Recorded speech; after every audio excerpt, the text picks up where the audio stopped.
It is Thursday, July 9th, 2020, and you are tuned in to DIRTRACKR Daily. I'm Justin Fiedler. Ohio Sprint Speed Week for the All-Star Circuit of Champions continued last night at Brush Creek Motorsports Complex for night number 5. Several drivers who had competed earlier in the week were notably absent, including Buddy Kofoid, Cap Henry, Jack Haudenschild, and Lee Jacobs. Those four were all in the top 7 in Speed Week points entering the night.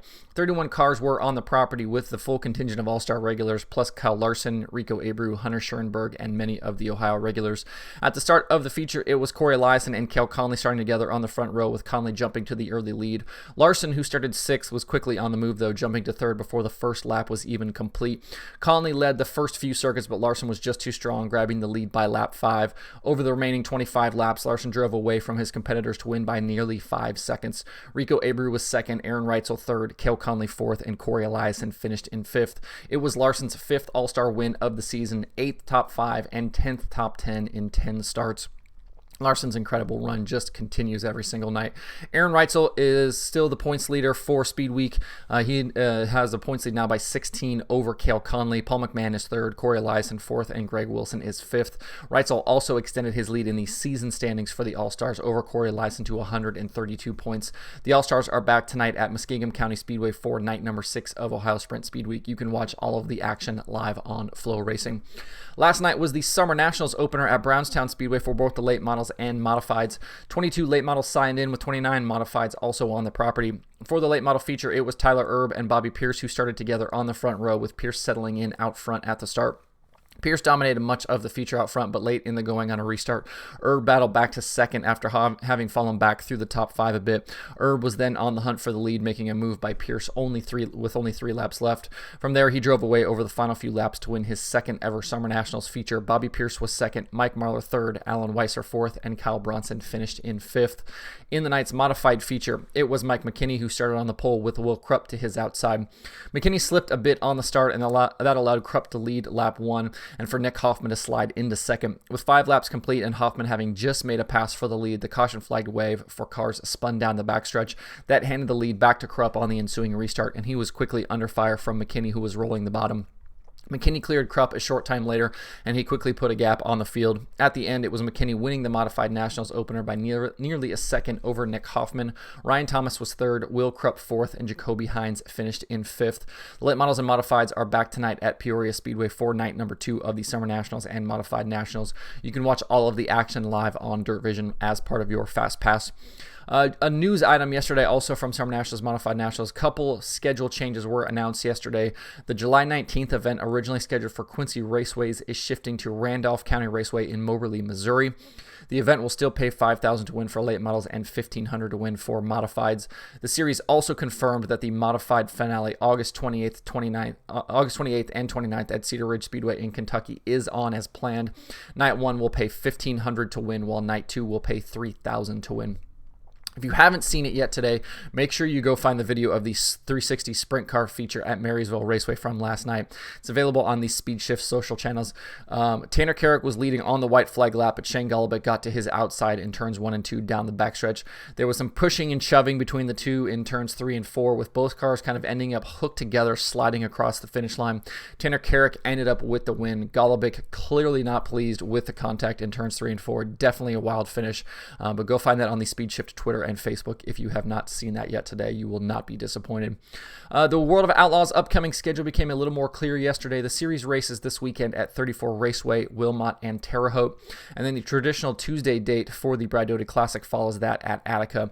From there, it's Lernerville Speedway on July 21st, Lincoln Speedway on July 23rd, and the Summer Nationals at Williams Grove on July 24th and 25th. Events in New York at Ransomville, Weedsport, and Orange County Fair have been sacked.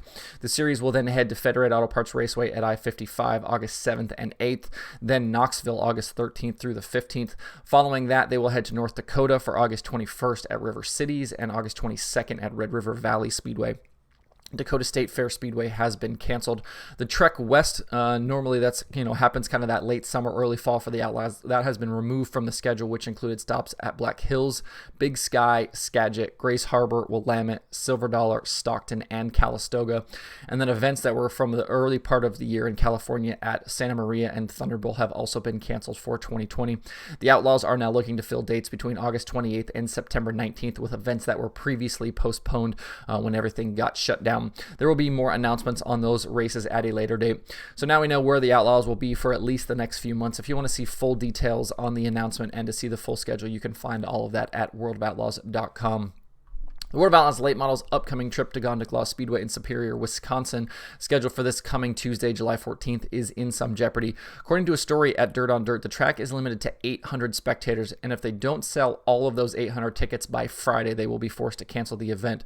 For those interested, if you would like to attend that race, you can buy tickets online at gondiclawspeedway.com. That is GONDIKLAWSPEEDWAY.com. The Outlaws are at two other Wisconsin racetracks this weekend, Allegheny Speedway on Friday and Plymouth Dirt Track on Saturday. After all the cancellations we talked about yesterday for the NARC King of the West Series, officials have announced they will not crown a series champion or Rookie of the Year for 2020. Even if the series was able to run the remaining races on the schedule that aren't canceled, the tour would only include 8 events, and organizers aren't hopeful for many of those. They do hope to schedule some non-points shows later in the year.